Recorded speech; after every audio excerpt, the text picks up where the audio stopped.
Chicken చిక్ముక్ చేయడం ఎలాగో చెప్తారు. వెరీ గుడ్, దీన్ని ఫాలో అయిపోతాను. నమస్కారం. నమస్కారం. ముందుగా చికెన్ చిక్ముక్ చేయడానికి మసాలా వస్తువులు తీసి రెడీ చేసుకోండి.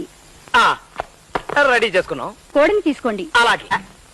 ఏంటమ్మా చలేస్తుందా? ఒక్క నిమిషం ఆగు. ఒంటి నిండా మసాలా పూసుకుని వేడి వేడి నూనెలో స్నానం చేద్దు గాని.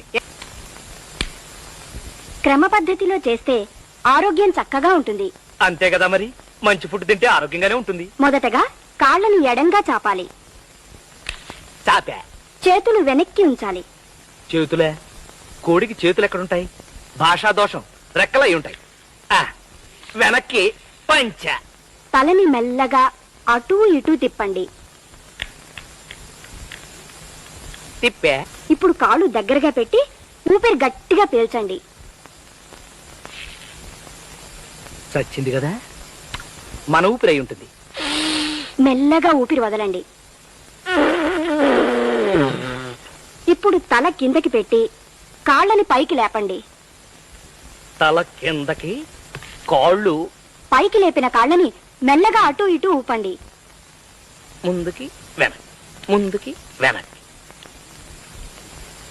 ఇప్పుడు మీ ముందు గుమగుమలాడే చికెన్ చిక్ముక్ రెడీగా ఉంది. చక్కగా ఇంటిల్లిపాది తినండి. పచ్చి కోడిని ఎలా తిందాం? మసాలా అద్దుకుని తినేయాలా?